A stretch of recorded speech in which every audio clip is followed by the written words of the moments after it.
बहुत पुराने ज़माने की बात है, जब एक छोटे से गांव में आरिफ नाम का एक लड़का अपने पिता यूसुफ के साथ रहता था। उनका घर बहुत साधारण था और गुजर बसर मुश्किल से हो पाती थी। लेकिन आरिफ का दिल साफ था और उसकी माँ ने उसे बचपन में ही सिखा दिया था कि चाहे कितनी भी गरीबी क्यों ना हो, इंसान को कभी झूठ नहीं बोलना चाहिए और किसी का हक नहीं मारना चाहिए। आरिफ की माँ अब इस दुनिया में नहीं थी और उसकी मौत के बाद घर की रौनक भी चली गई थी। यूसुफ दिन रात जंगल में लकड़ी काट कर गुजारा करता था, लेकिन अकेले आदमी के लिए घर और बच्चे दोनों संभालना आसान नहीं था। इसलिए गांव वालों की सलाह पर उसने दूसरी शादी कर ली। उस औरत का नाम सलमा था और शुरुआत में वो बहुत सीधी साधी और अच्छी लगती थी। वो आरिफ से प्यार से बात करती और सबके सामने यही दिखाती कि वो उसे अपने बेटे की तरह मानती है। लेकिन समय के साथ उसका असली चेहरा सामने आने लगा। सलमा के दिल में धीरे धीरे लालच भरने लगा और वो सोचने लगी कि अगर आरिफ इस घर में रहा तो आगे चलकर घर की थोड़ी बहुत जमीन और पैसे उसी के हिस्से में आएंगे और उसके अपने बच्चों को कुछ नहीं मिलेगा। इसलिए वो आरिफ को अपने रास्ते का कांटा समझने लगी। धीरे धीरे सलमा का बर्ताव बदलने लगा और वो आरिफ से ज्यादा काम करवाने लगी। वो उसे सुबह बहुत जल्दी जगा देती और कहती कि जंगल जाकर लकड़ी काटो, पानी भरो, घर साफ करो, और अगर जरा सी भी देर हो जाती तो वो उसे डांटने लगती। आरिफ चुपचाप सब सह लेता था, क्योंकि उसे अपने पिता की इज्जत प्यारी थी और वो किसी से शिकायत नहीं करना चाहता था। यूसुफ भी ज्यादातर समय काम में लगा रहता था और उसे घर की बातों का ज्यादा पता नहीं चलता था। इसीलिए सलमा को खुलकर जुल्म करने का मौका मिल जाता था। एक दिन सलमा ने यूसुफ के कान भरते हुए कहा कि आरिफ अब बड़ा हो रहा है और उसे काम की आदत नहीं है, वो आलसी है और घर का खर्च बढ़ा रहा है। यूसुफ ने बिना ज्यादा सोचे सलमा की बात मान ली और उसी दिन से आरिफ को रोज जंगल भेजने लगा ताकि वो ज्यादा लकड़ी काट सके।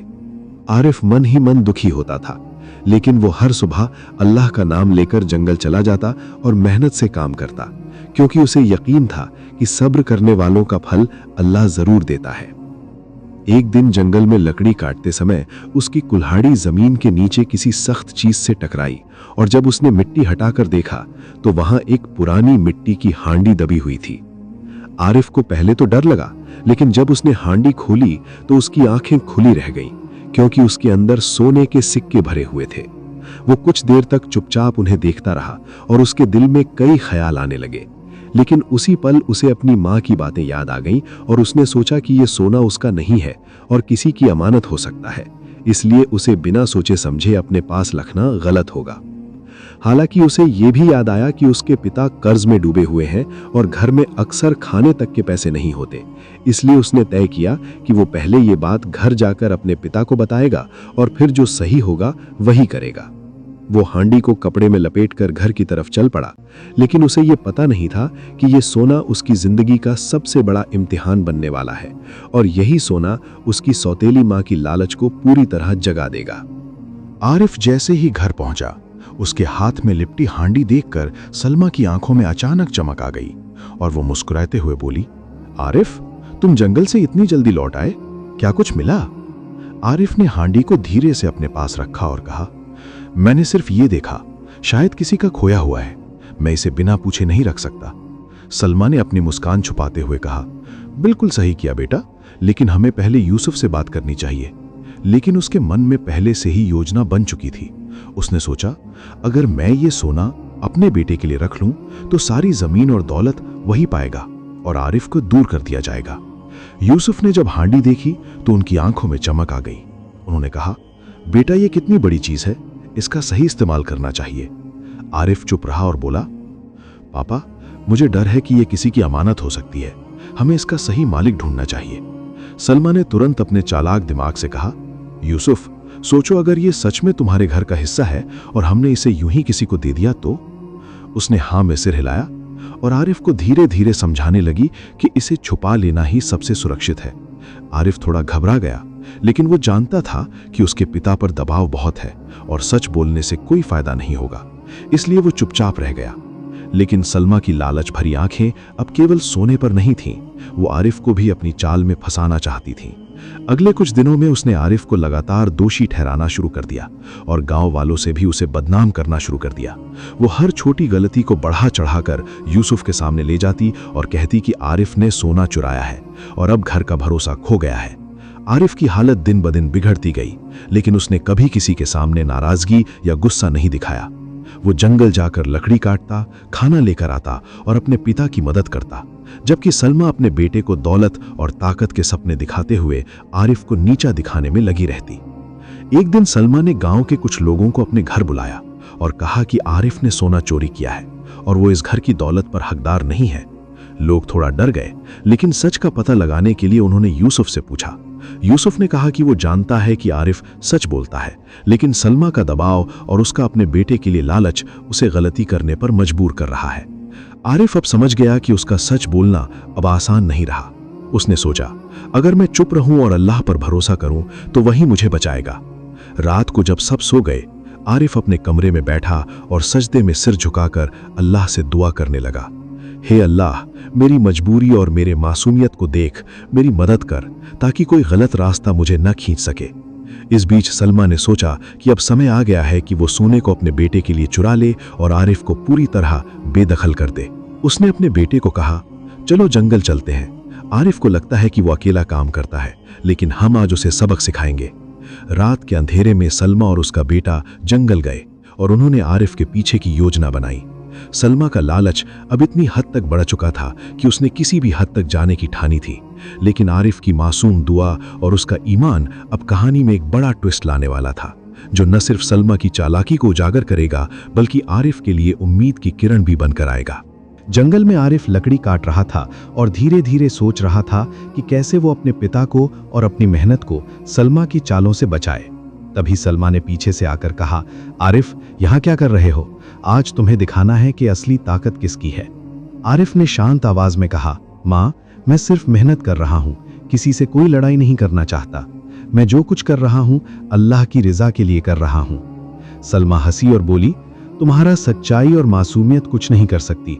ये सोना अब मेरे बेटे के पास जाएगा और तुम्हारे लिए अब यहाँ कोई जगह नहीं है।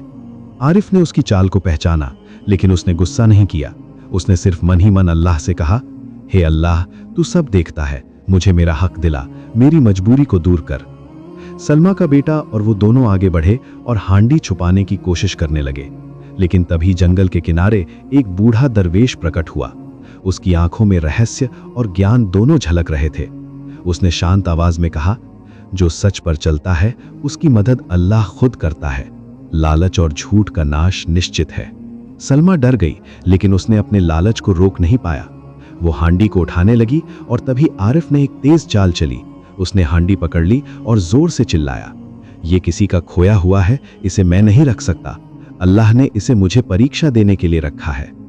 सलमा का बेटा डर गया और पीछे हट गया, लेकिन सलमा अब पूरी तरह लालच में फंस चुकी थी। उसने कहा, तुम्हारे पास इसे रखने का कोई हक नहीं है, ये हमारा होना चाहिए। आरिफ ने धैर्य से कहा, जो चीज अल्लाह की अमानत है उसे चोरी करना या छुपाना गुनाह है, मैं ऐसा नहीं करूंगा। दरवेश ने धीरे से कहा, सच का मार्ग कठिन होता है, लेकिन अल्लाह की मदद हमेशा साथ रहती है। जो झूठ और लालच में फंसता है उसकी चालाकी उसे ही धोखा देगी। सलमा को अब एहसास होने लगा कि उसकी चालाकी अब उसके खिलाफ काम कर रही है, लेकिन उसका लालच अभी भी उसे रोक नहीं पा रहा था। तभी आरिफ ने हांडी उठाई और तेज आवाज में चिल्लाया, ये सब अल्लाह की अमानत है, इसे कोई छू नहीं सकता। दरवेश ने हाथ उठाया और जंगल में एक हल्की हवा चली, जो सलमा और उसके बेटे की चालाकी को फैलाकर उनके चेहरे पर सच का प्रतिबिंब दिखा रही थी। सलमा डर गई और सोचने लगी कि अब उसका लालच उसे ही नुकसान पहुंचा सकता है। आरिफ की सच्चाई और धैर्य ने जंगल में हिम्मत और उम्मीद का संदेश फैलाया।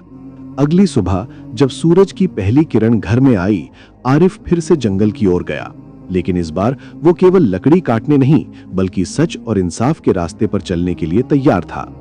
उसे पता था कि सलमा और उसका बेटा अब भी लालच में फंसे हुए हैं और उन्हें अपनी चालाकी का नाश देखना बाकी है।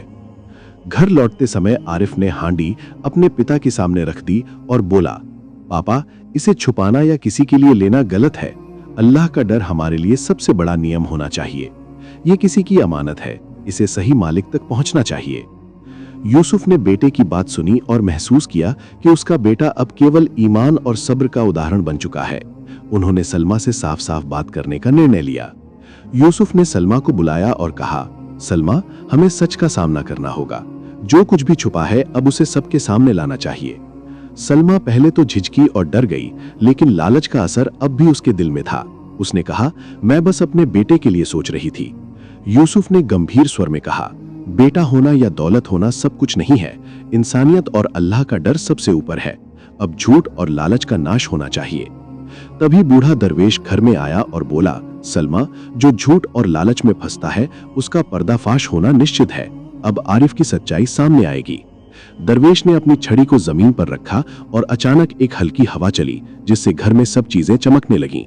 हांडी का ढक्कन खुल गया और सिक्के बाहर आ गए। सब लोग आश्चर्य में रह गए। सलमा का लालच अब उसे समझ नहीं आने दे रहा था। उसके बेटे ने कहा, माँ, ये सब सच है। हमने जो भी किया ये गलत था। आरिफ ने सबको समझाया कि सच्चाई और ईमान सबसे बड़ा धन है, और जो इंसान अपने हक के लिए झूठ या लालच में फंसता है उसका अंजाम सिर्फ पछतावा होता है। यूसुफ ने कहा, अब से घर में कोई झूठ या चोरी नहीं चलेगी।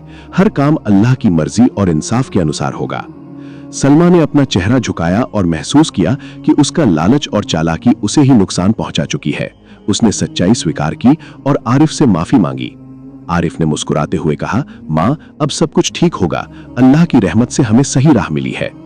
दरवेश ने घर से बाहर जाते हुए कहा, जो सच्चाई और सब्र पर चलता है उसकी मदद अल्लाह स्वयं करता है। लालच और झूठ का अंत हमेशा अंधेरे में होता है। उस दिन के बाद आरिफ और उसके पिता ने घर को संभाला। सलमा ने भी अपना रवैया बदला और लालच छोड़ दिया। हांडी का सोना सही मालिकों तक पहुंच गया और गांव के लोग भी समझ गए कि ईमान और सच की कीमत दौलत से बड़ी होती है। अमानत की रक्षा करना हर मुसलमान की जिम्मेदारी है। लालच और झूठ का अंजाम हमेशा नुकसान है। सब्र और ईमान से अल्लाह की मदद हमेशा मिलती है। इंसाफ और सच को अपनाने वाले व्यक्ति की जीत निश्चित है। कुरान में भी कहा गया है, जो लोग अपने अमानत और अपने वादों की रक्षा करते हैं और सब्र करते हैं, अल्लाह उन्हें हमेशा सहायता देता है। आरिफ की कहानी यही सिखाती है कि चाहे कितनी भी मुश्किलें आए, सच्चाई, ईमान और सब्र का रास्ता हमेशा जीतता है।